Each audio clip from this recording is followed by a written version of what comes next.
Jumpa lagi bersama saya Ibu Tian di sini. Hari ini kita akan membahas tentang kolesistitis. Apakah itu kolesistitis? Ada yang tahu? Yuk, mari kita sama-sama lihat, kita sama-sama baca dan juga berdiskusi tentang apa itu kolesistitis. Tapi sebelumnya jangan lupa like, komen, dan subscribe. Terima kasih.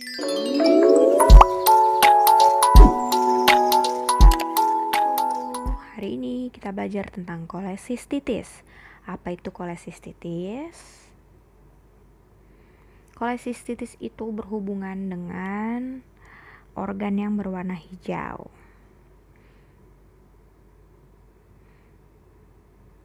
Ya, ini review ya. Banyak slide-nya yang mau dipelajari, tapi tenang aja, gampang. Kolesistitis itu peradangan pada kantung empedu. Dapat bersifat akut dan juga kronis. Untuk yang akut terjadi karena sumbatan pada saluran empedu. Kemudian, kalau yang kronis itu terjadi karena kolesistitis yang berulang. Etiologinya apa? Etiologi dari kolesistitis yang pertama adalah batu empedu yang terbentuk dari kolesterol yang berlebih dan membentuk endapan akhirnya lama-lama mengeras. Lalu bisa juga karena lumpur biliar atau cairan empedu yang tercampur kolesterol dan kristal garam dan karena tumor empedu. Bisa juga karena penyakit HIV/AIDS yang memicu peradangan pada empedu, gangguan pembuluh darah seperti pada diabetes mellitus itu juga salah satu yang menyebabkan gangguan pada pembuluh darah. Lalu adanya jaringan parut pada saluran empedu. Pathway-nya gampang banget. Yang pertama, kenapa bisa terjadi kolesistitis? Yang pertama karena ada pembentukan batu empedu tadi. Nah, karena ada batu, akhirnya saluran kistik menjadi tersumbat dan cairan empedu itu distribusinya tidak menjadi lancar sehingga menyebabkan penumpukan pada empedu dan menjadi radang. Apa itu batu empedu? Batu empedu itu adalah benda seperti batu kecil yang ditemukan di dalam kantung empedu. Terbuat dari empedu yang mengeras. Ada batu empedu kolesterol, itu terbuat dari endapan kolesterol, dan ada juga dari biliari, dari bile atau dari bilirubin. Endapan bilirubin itu namanya batu empedu pigmen. Nah, batu empedu campuran itu merupakan gabungan antara batu empedu kolesterol dan juga pigmen. Faktor risikonya apa saja? Yang pertama, makanan berlemak, usia, kurang aktivitas fisik. Kenapa perempuan? Perempuan kok masuk? Nah, perlu diingat, untuk perempuan, hormon estrogen akan membantu untuk mengatur kolesterol level di dalam tubuh. Ketika seseorang perempuan menjadi tua, berusia sudah 50 tahun ke atas umumnya akan terjadi menopause. Nah, penurunan hormon tersebut juga akan mengurangi kerja dari lemak tadi. Bukan lemak, maksud saya kolesterol tadi. Jadi yang harusnya ada yang untuk menekan laju kolesterol yang tinggi dalam darah akhirnya jadi lebih susah gitu loh.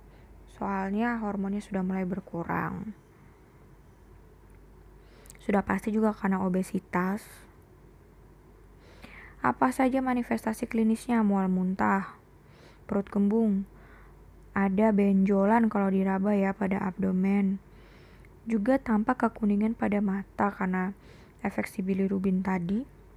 Lalu nafsu makan menurun. Ups. Dan juga ada demam.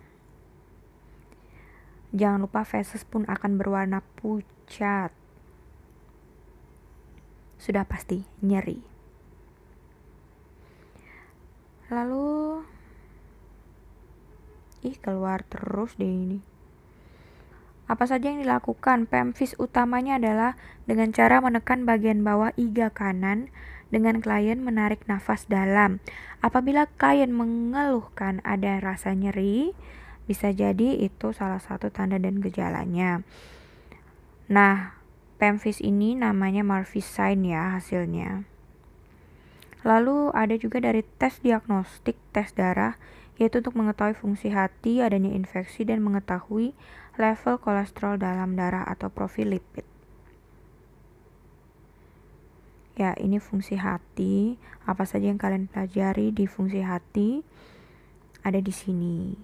Dimulai dari enzim-enzim yang lazim untuk yang biasa kita dengar, maksudnya ada SGOT, SGPT.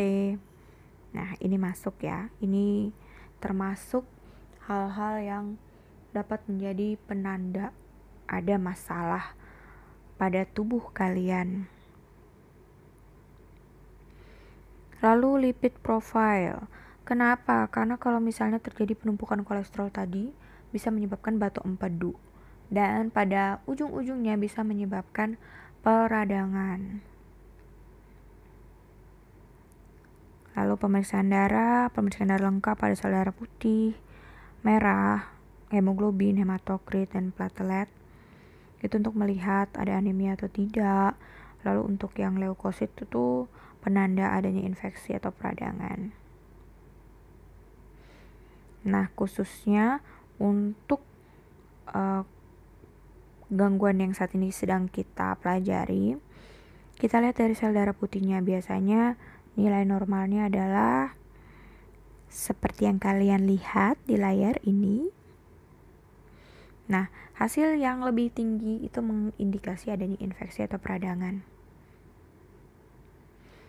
Coba kalian lihat ini, tabel di depan ada tabel sel darah putih dan komponen-komponennya, ada neutrofil, basofil, dan teman-teman.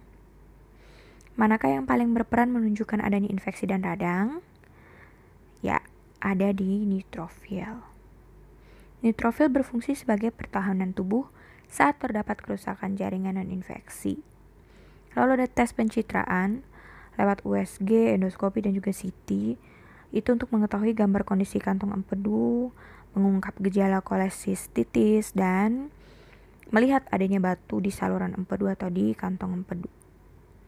Lalu ada pemindaian dengan cara menyajikan pergerakan empedu ke seluruh tubuh melalui asam hinimobiliari iminodiasetik atau HIDA. Fungsinya untuk melacak produksi dan aliran empedu dari hati ke usus kecil dan bisa menunjukkan penyumbatan. Caranya bagaimana? Caranya dengan menyuntikkan pewarna radioaktif ke dalam tubuh. Pewarna tersebut akan menempel pada sel-sel penghasil empedu. Ya, demikian untuk materi kita hari ini. Ini referensi saya. Paling banyak saya mengambil dari Banasik dan Kopstedt tahun 2019, itu yang nomor 1.